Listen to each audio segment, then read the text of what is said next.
When we look at the theology in the book of Ruth, we know that the book of Ruth is a template for a far larger issue, loaded with shadows and types. It brings to us significant issues as it challenges us to understand that all of the characters in the book of Ruth are the backdrop for historical data that points to a panoramic view of the life of Jesus Christ and the fulfillment of Jesus Christ. And suddenly we begin to recognize that when we look at a character like Elimelech, we are looking at a relationship between him and his wife, and how when Elimelech died, Naomi became very, very bitter. And in the same sense, Israel became very bitter as they lost relationship with Jehovah and it was widowed, as it were, and estranged, a cast away woman who had become very bitter because she was denied relationship with Jehovah. And we see the two sons and seeing the splitting of the nation of Israel down to the tribe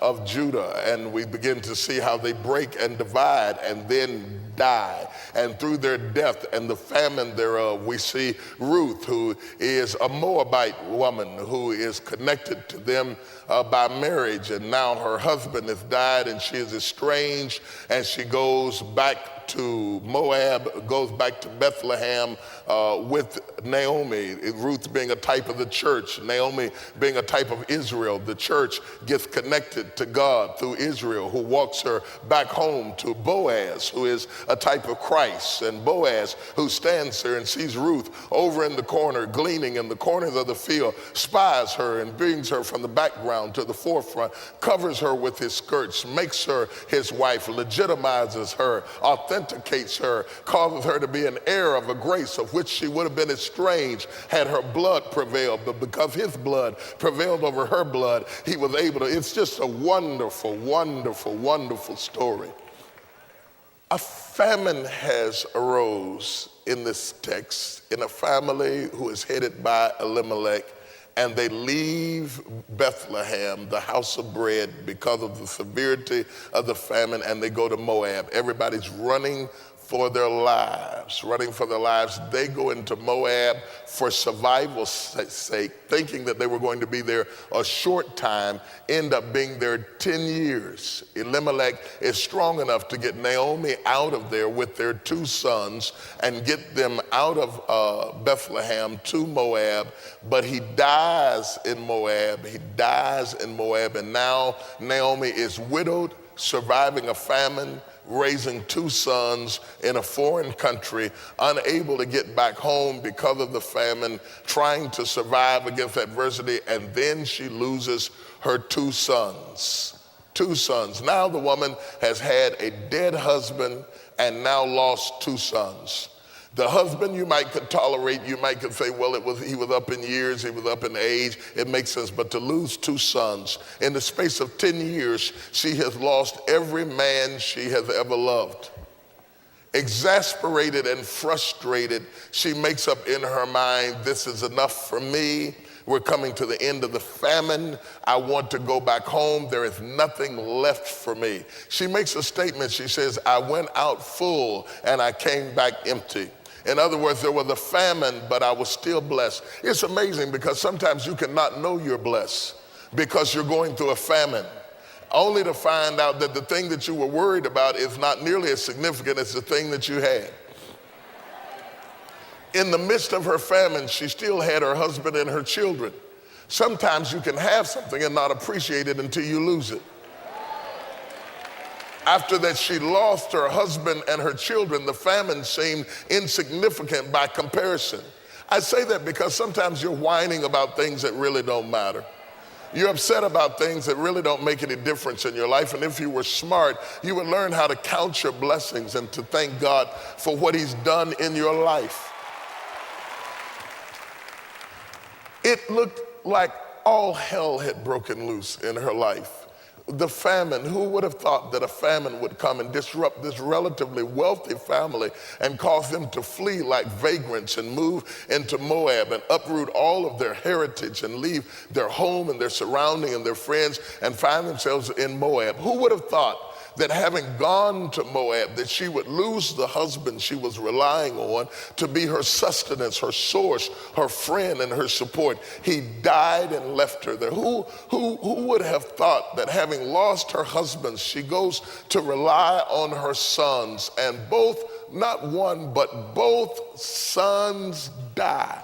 Who would have thought that this woman would end up in a female feminine trinity of three women whose only thing that they now share in common is that all of them have gone through death?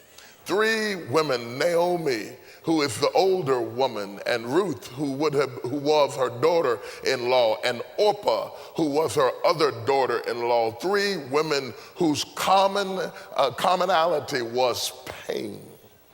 Pain is a strange company keeper. It brings the oddest people together. There is a secret fraternity that exists amongst those who have been in pain that is mind-boggling. It transcends the color of your skin. It transcends your background. When you've been through certain things, you feel for other people who have been through those things because you relate to them. And so the women shared a tear together. They wept together. They cried together. They shared pain together. They shared burial together. They shared their losses together. They shared their emptiness together. And Naomi decided, this is it. Got to split. I'm going to quit. I'm going back home where I came from. Got to go. Can't take anymore. I'm going back home. I'm bitter, but I'm going back home bitter. I'm frustrated, but I'm going back home. And they fell on Naomi and began to weep because Naomi had left a significant impression on them. And all of a sudden, in the midst of this pain, Naomi starts reasoning with them. Stop crying. Stop crying. I have no options. What am I going to do? She said, if I married today and had more children, what are you going to do? Wait for the children to become grown that they might be your husbands again? She says, I'm out of the game. The clock is against me. Oh, I wish I had time. At this age, at this stage, there's a reason why it happened at this age. There's a reason why it happened at this level in life. It's not a mistake. It's not an accident. God didn't fall asleep on the job and the devil came in and wrecked the car. No, God never sleeps and he never slumbers. He's in complete control and he knows where you are and he knows how old you are and he knows how much time you spent and he knows what happened to you and he knows who walked out and left you and he knows who betrayed you, and he knows who molested you, and he knows who raped you, and he knows who rejected you, and he knows where you are in life, and he knows about your bills, and he knows about your degree, and he knows you dropped out of school, and he knows about what you didn't get, and he knows about the health of your child, and he knows about the condition of your neighborhood. Understand that and tell yourself nothing just happens.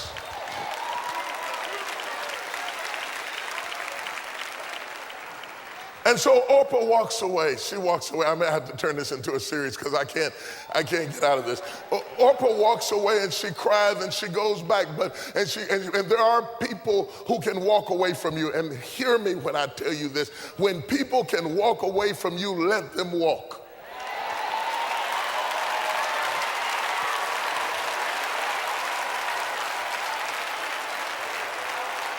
When people can walk away from you, let them walk.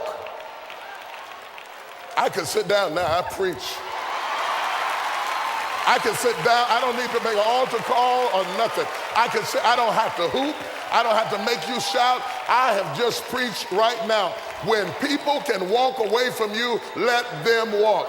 I don't want you to try to talk another person into staying with you, loving you, calling you, caring about you, coming to see you, staying attached to you. I mean, hang up the phone. When people can walk away from you, let them walk. Your destiny is never tied to anybody that left. The Bible said that they came out from us, that it might be made manifest that they were not of us. For had they been of us, no doubt they would have continued with us. People leave you because they're not joined to you. And if they're not joined to you, you can get super glue and you can't make them stay. Let them go.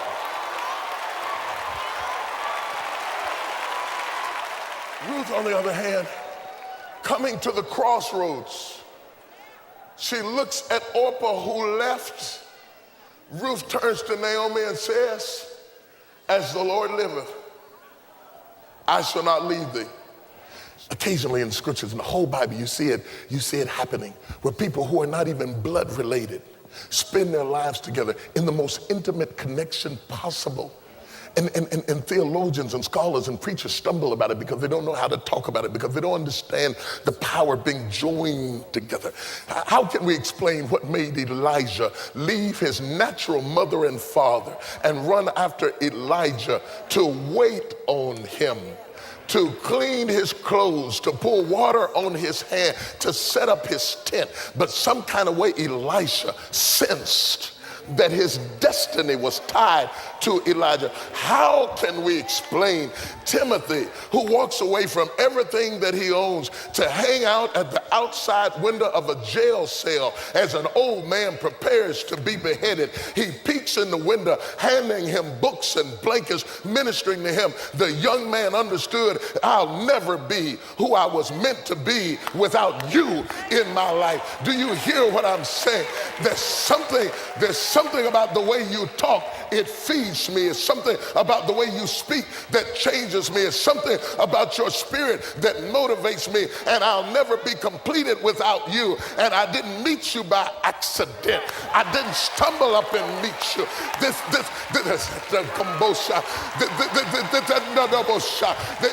didn't just happen. There's a reason that I'm in this place.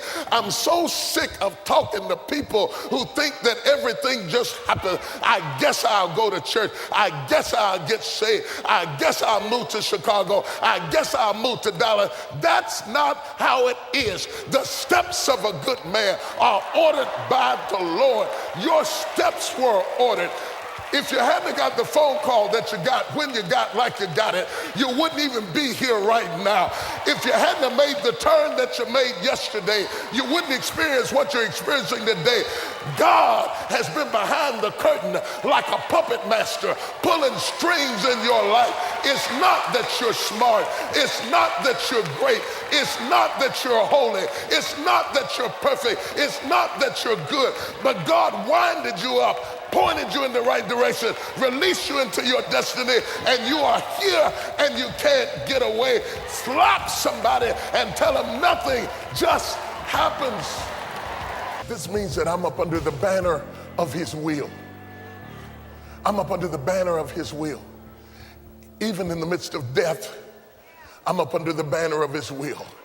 Even in the midst of pain, I'm up under the banner of his will. Even in the midst of separation and disappointment, I'm up under the banner of his will.